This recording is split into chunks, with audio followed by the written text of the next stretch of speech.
नमस्कार दोस्तों, मिशन सरकारी जॉब यूट्यूब चैनल पर आप सभी का स्वागत है। मैं एएसओ ललन कुमार आज आप लोगों के बीच बीएसएससी सीजीएल 4 या फिर बीएसएससी इंटर लेवल के सिलेबस के अनुसार 75 एमसीक्यू लेकर उपस्थित हुआ हूँ।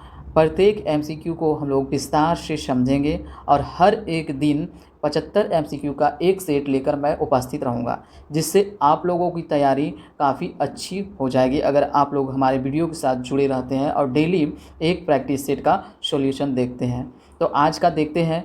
आज जो है हम लोग सेट 4 का सॉल्यूशन करने जा रहे हैं, जो इस प्रकार है। पहला प्रश्न है, ऋग्वेद किस वेद को माना जाता है? तो ऋग्वेद जो है ऑप्शन के अनुसार सबसे प्राचीन वेद को ऋग्वेद माना जाता है। ऋग्वेद को जो है 10 मंडल में विभाजित किया गया है। ऋग्वेद को कितने मंडल में विभाजित किया गया है? 10 मंडल में विभाजित किया गया।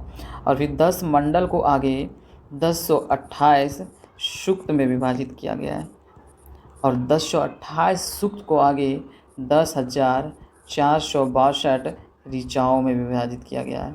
इतनी बातें आपको याद रखना। एक बात आता है, ऋग्वेद को पढ़ने वाले ऋषि को क्या कहते हैं, यानी कि इसके संकलनकर्ता को क्या कहा जाता है? संकलनकर्ता को जो कहा जाता है वो कहते हैं होत्री। ठीक है, इतनी बातें हो गई। नेक्स्ट अगर बात करें ऋग्वेद का जो तीसरा मंडल है, तीसरा मंडल में जो है इसमें गायत्री मंत्र का उल्लेख मिलता है। गायत्री मंत्र का उल्लेख किस मंडल में मिलता है? तो ऋग्वेद के तीसरे मंडल में मिलता है। और गायत्री मंत्र जो है यह किस देवता को समर्पित है? तो देवता सूर्य को समर्पित है। ये प्रश्न भी पूछा जाता है, आप लोगों को याद रखना। किस देवता को समर्पित है? तो देवता सूर्य को समर्पित है। नेक्स्ट अगर हम बात करें कि 7वां मंडल जो है ऋग्वेद का 7वां मंडल में एक देवता है, देवता सोम का उल्लेख मिलता है। देवता सोम का उल्लेख किस मंडल में मिलता है? तो ऋग्वेद के 7वें मंडल में। नेक्स्ट बात करें ऋग्वेद का 10वां मंडल में जो है वो पुरुष सूक्त के बारे में वर्णन करता है। पुरुष सूक्त के बारे में बताता है। अब पुरुष सूक्त क्या है? पुरुष सूक्त के अनुसार जो है वर्ण 4 होते हैं, ब्राह्मण, क्षत्रिय, वैश्य और शूद्र, जिसमें ब्राह्मण को मान्यताओं के अनुसार ब्रह्मा के मुख से माना जाता है उत्पत्ति, और क्षत्रियों को ब्रह्मा की भुजाओं से उत्पत्ति माना जाता है, वैश्य को ब्रह्मा की जंघाओं से और शूद्र को ब्रह्मा की पैर से उत्पत्ति माना जाता है। नेक्स्ट प्रश्न है, सिंधु सभ्यता का मुख्य नगर मोहनजोदड़ो किस नदी के तट पर स्थित था?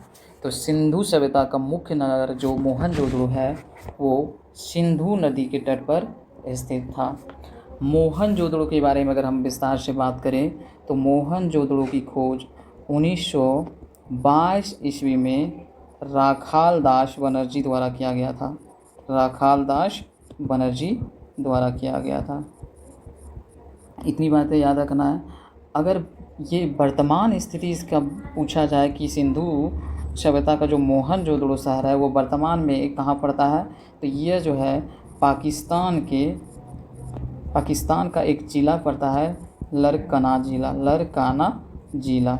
यहाँ पे इसका स्थिति वर्तमान में है। सिंधु सभ्यता का जो मोहनजोदड़ो शहर है, इस शहर में एक विचित्र देवता मिला है, एक सील पर 3 मुख वाला देवता, जिसे हम लोग कहते हैं पशुपतिनाथ की मूर्ति। पशुपतिनाथ की मूर्ति कहाँ मिली है? ये भी सिंधु सभ्यता का मोहनजोदड़ो में मिला है। नेक्स्ट बात करें सिंधु सभ्यता का सबसे बड़ा शहर कौन सा था? तो सिंधु सभ्यता का सबसे बड़ा शहर जो है वो क्या था? मोहनजोदड़ो था। क्या था? मोहनजोदड़ो। इतनी बातें आपको याद रखना है। अगला प्रश्न है, महाजनपद मगध की प्राचीन राजधानी क्या थी? तो मगध की प्राचीन राजधानी जो थी वो राजगृह थी, या फिर इसी को गृहव्रज पुराने टाइम पे कहा जाता था।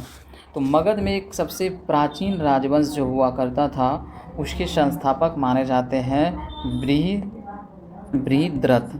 बृहद्रथ ने सबसे पहले मगध में सबसे प्राचीन राजवंश की स्थापना किया था। बृहद्रथ वंश के बाद जो आता है मगध में, वो आता है हर्यक वंश। हर्यक वंश, यह वंश मगध पर सबसे अधिक दिनों तक शासन करने वाला वंश था। इस वंश के संस्थापक की बात करें तो संस्थापक कौन थे, तो इस वंश के संस्थापक जो थे वो थे बिंबिसार। बिंबिसार थे इस वंश के संस्थापक।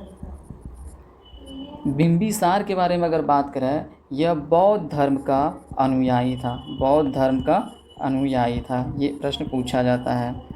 बिंबिसार किस धर्म के अनुयायी थे, तो बौद्ध धर्म के अनुयायी थे। अच्छा, एक बात आता है कि बिंबिसार ने जो हर्यक वंश की स्थापना किया था वो कितना ईस्वी में किया था, तो लगभग 544 ईसा पूर्व में हर्यक वंश की स्थापना किया था बिंबिसार ने।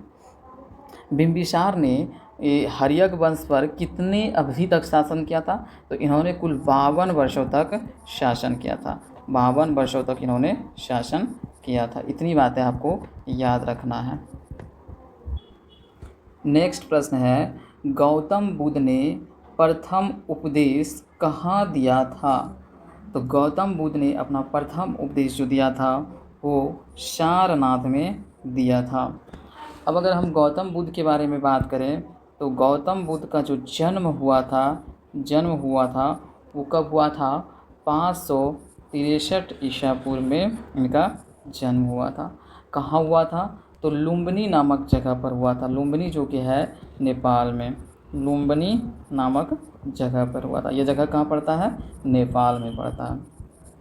नेक्स्ट अगर गौतम बुद्ध के बारे में बात करें तो इनके पिता का नाम क्या था, तो पिता का नाम जो था, पिता का नाम शुद्धोधन था, जो कि शाकगण का मुखिया हुआ करते थे। शुद्धोधन थे इनके पिता का नाम। और माता का नाम क्या था, माता का नाम जो था वो मायावती देवी। मायावती देवी की मृत्यु जो हो गया था इनके जन्म के 7वें दिन हो गया था, इसलिए गौतम बुद्ध का लालन पालन जो किया गया था उनकी मौसी प्रजापति गौतमी के द्वारा किया गया था। ये बातें इम्पोर्टेंट है, याद रखना।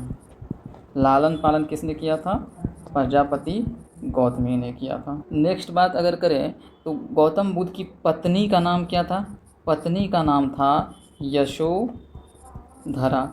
इसका पत्नी का नाम क्या था, यशोधरा। गौतम बुद्ध का विवाह कितने वर्ष की अवधि में हुआ था, तो जब ये 16 वर्ष का था तब इनका विवाह किनके साथ हो गया था, यशोधरा के साथ हो गया था। इनसे इनको एक पुत्र की प्राप्ति हुई थी, तो उस पुत्र का नाम जो था राहुल था। गौतम बुद्ध ने गृह त्याग कितने वर्ष की अवस्था में किया था, तो ये 29 वर्ष की अवस्था में इन्होंने गृह त्याग किया था, जिसे बौद्ध धर्म में महाभिनिष कर्मण कहा जाता है। अगला प्रश्न है, अशोक के शिलालेख मुख्यतः किस लिपि में लिखे गए हैं, मुख्यतः भारतीय उपमहाद्वीप में जो मिलता है वो किस लिपि में है, तो अशोक का शिलालेख जो है मुख्य रूप से ब्राह्मी लिपि में लिखा गया है। अशोक के शिलालेख में जो है ना मुख्य रूप से 4 लिपियों का प्रयोग हुआ है। तो 4 लिपि कौन सा है, तो पहला लिपि हो जाएगा ब्राह्मी लिपि, दूसरा खरोष्टी लिपि और तीसरा हो जाएगा ग्रीक लिपि और चौथा जो था उसका नाम था अरमाइक लिपि। अब इसमें से अगर हम बात करें, इसमें से ग्रीक और अरमाइक लिपि जो थे, ग्रीक एवं अरमाइक लिपि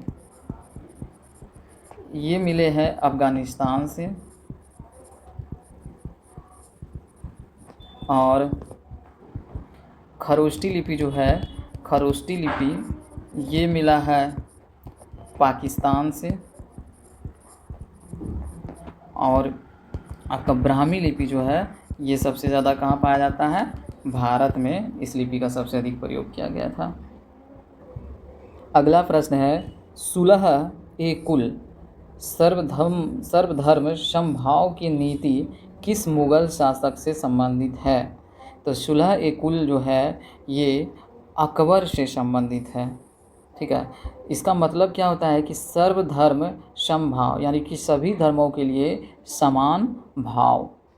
अगला क्वेश्चन देखते हैं, शिवाजी का राज्याभिषेक किस किले में हुआ था 1674 ईस्वी में? तो शिवाजी का राज्याभिषेक जो हुआ था वो रायगढ़ का किला में हुआ था 1674 ईस्वी में। नेक्स्ट प्रश्न है, कलकत्ता का सर्वोच्च न्यायालय किस अधिनियम के तहत 1774 में स्थापित हुआ था? तो कलकत्ता का सर्वोच्च न्यायालय जो है वो रेगुलेटिंग एक्ट 1773 के तहत स्थापित हुआ था। और इस न्यायालय के प्रथम मुख्य न्यायाधीश जो थे उसका नाम था, मुख्य न्यायाधीश का नाम था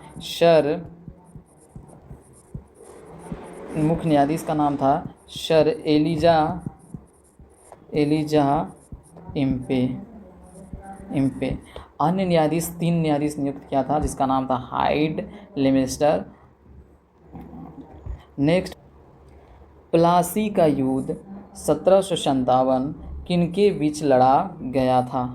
तो प्लासी का युद्ध जो 1757 ईस्वी में हुई थी वो अंग्रेज और नवाब, बंगाल का जो उस टाइम का नवाब था सिराजुद्दौला के बीच हुआ था। यह कब हुआ था? तो ये जो हुआ था 23 जून 1757 ईस्वी को लड़ा गया था। अच्छा, ये प्लासी जगह कहाँ पड़ता है? तो प्लासी जगह जो पड़ता है पश्चिम बंगाल के हल्दिया ज़िले में पड़ता है। कौन सा ज़िला? हल्दिया ज़िला में पड़ता है प्लासी जगह। इसमें हार किसका हुआ था? तो बंगाल के नवाब सिराजुद्दौला का हार हुआ था। उसका जो सेनापति था मीर जाफ़र, वो क्या हुए थे, अंग्रेज़ों से मिल गए थे, जिसके कारण सिराजुद्दौला हार गया था और मारा गया था। अगला प्रश्न है, 1857 की क्रांति की शुरुआत किस स्थान से हुई मानी जाती है? तो 1857 की क्रांति जो हुई थी वो बैरकपुर से शुरू हुई थी।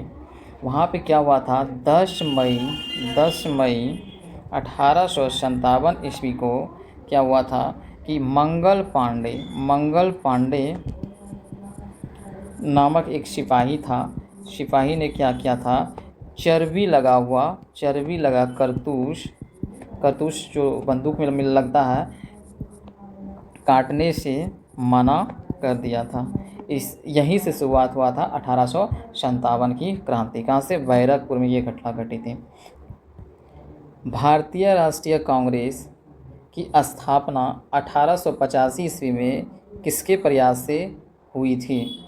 तो भारतीय राष्ट्रीय कांग्रेस की स्थापना 1885 ईस्वी में A.O. ह्यूम के द्वारा की गई थी। और ये कहाँ की गई थी? तो इसका जो स्थापना किया था गोकुल दास तेजपाल संस्कृत विद्यालय हुआ करता था। संस्कृत विद्यालय ये कहाँ था? तो ये था पुणे में था। तो ये यहाँ पे इसका स्थापना किया गया था। उस समय टोटल 72 प्रतिनिधि ने भाग लिया था। कितना? 72 प्रतिनिधि ने भाग लिया था। अच्छा, भारतीय राष्ट्रीय कांग्रेस जो है, भारतीय राष्ट्रीय कांग्रेस नाम किसने दिया था? तो नाम जो दिया गया था वो दादा भाई नौरोजी के द्वारा नाम दिया गया था। राष्ट्रीय कांग्रेस नाम किसके द्वारा दिया गया था? दादा भाई नौरोजी। ये सब बातें अभी बेसिक से याद रखना है आपको। अगला प्रश्न है, नमक सत्याग्रह दांडी मार्च किस वर्ष शुरू हुआ था? तो ये जो शुरू हुआ था नमक सत्याग्रह, ये हुआ था 1930 ईस्वी में। यह घटना क्या थी? तो इसमें क्या हुआ था कि महात्मा गांधी द्वारा नमक सत्याग्रह शुरू किया गया था। कैसे हुआ था? 12 मार्च 1930 की बात है। यहाँ पे क्या हुआ था, एक जगह था साबरमती आश्रम से गांधी जी कहाँ पहुँचे थे?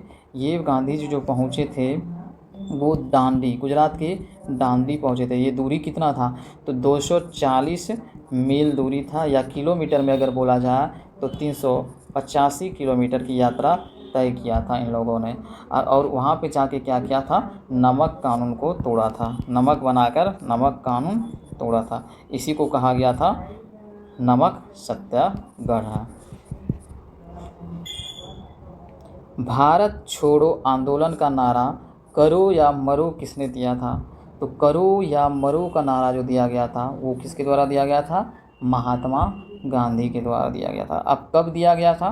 तो ये जो दिया गया था भारत छोड़ो आंदोलन के दौरान 8 अगस्त 1942 ईस्वी को भारत छोड़ो आंदोलन शुरू हुआ था और इसी टाइम पर महात्मा गांधी के द्वारा जो नारा दिया गया था करो या मरो।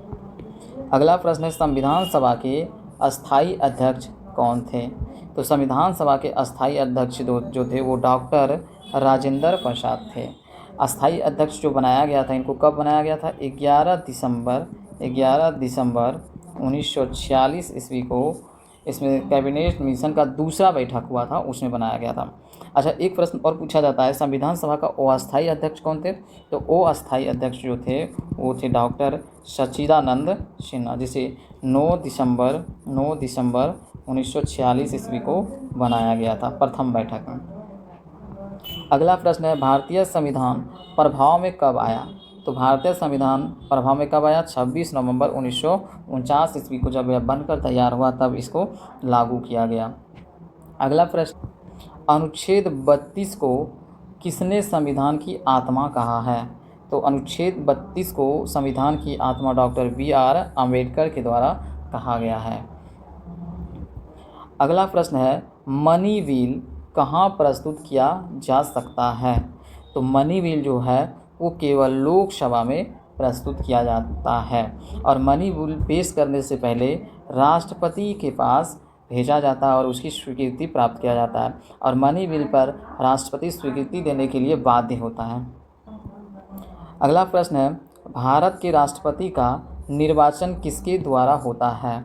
तो भारत के राष्ट्रपति का निर्वाचन जो किया जाता है वो सांसद और विधायक मिलकर करते हैं। तो सांसद और विधानमंडल के निर्वाचित सदस्यों के द्वारा भारत के राष्ट्रपति का निर्वाचन किया जाता है। इसमें कौन कौन भाग लेते हैं? तो याद रखना है राज्यसभा, दूसरा हो जाएगा लोकसभा और तीसरा राज्यों के और केंद्र शासित प्रदेश के विधानमंडल के सदस्य होते हैं इसमें शामिल। और कौन से सदस्य? तो सभी होते हैं निर्वाचित सदस्य। इतनी बातें याद रखना।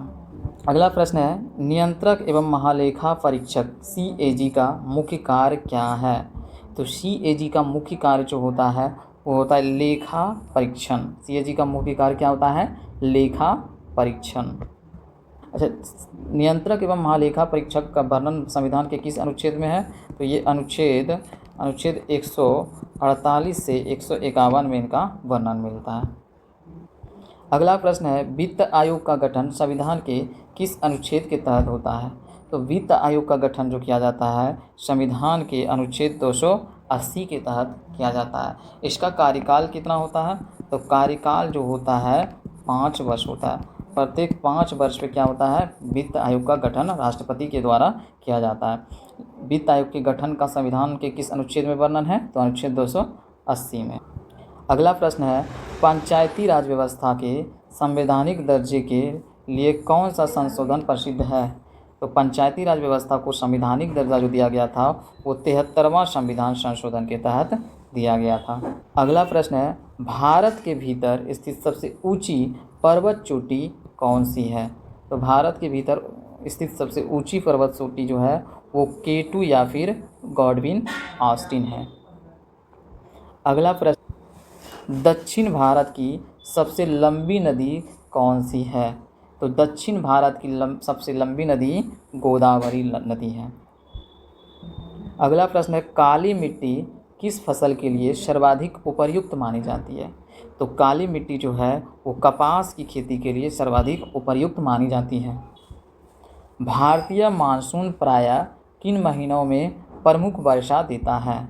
तो भारतीय मानसून जो है वो जून से सितंबर के बीच सबसे अधिक वर्षा देता है। अगला प्रश्न है असम का काजीरंगा राष्ट्रीय उद्यान किस जीव के लिए प्रसिद्ध है? तो असम का काजीरंगा राष्ट्रीय उद्यान जो है वो एक सींग के वाले गेंडा के लिए प्रसिद्ध है। नेक्स्ट प्रश्न है, भारत का उत्तरतम जैव भंडार या जैव मंडल भंडार कौन सा है? तो भारत का सबसे उत्तर में जैव मंडल जो है वो कोल्ड डेजर्ट जैव मंडल भंडार है, जो कि लद्दाख और हिमाचल प्रदेश में फैला हुआ है। अगला प्रश्न है, झरिया धनबाद किस खनिज के लिए प्रसिद्ध क्षेत्र है? तो झरिया जो है धनबाद झारखंड में स्थित है, यह कोयला के लिए प्रसिद्ध है। नेक्स्ट प्रश्न है, सेलवास शब्द किस प्रकार के वन के लिए प्रयुक्त होता है? तो सेलवास शब्द जो है उष्णकटिबंधीय सदाबहार वन के लिए प्रसिद्ध है, जो कि अमेजन नदी के बेसिन में पाया जाता है। नेक्स्ट प्रश्न है, भारत में जनगणना कितने कितने वर्ष पर होती है? तो भारत में जनगणना जो है वो प्रत्येक 10 वर्ष पर होती है। आप लोग कमेंट बॉक्स में बताइएगा, भारत में नियमित जनगणना की शुरुआत किस वर्ष हुई थी? भारत में पहली बार जनगणना की शुरुआत जो हुई थी वो 1972 ईस्वी में हुई थी। रोजगार का गुप्त बेरोजगारी या फिर इसी को कहा जाता है छिपी हुई बेरोजगारी रूप प्रायः कहाँ पाया जाता है? तो छिपी हुई बेरोजगारी जो पाया जाता है मुख्य रूप से वो कृषि क्षेत्र में पाया जाता है। अगला प्रश्न है, नीति आयोग कब अस्तित्व में आया?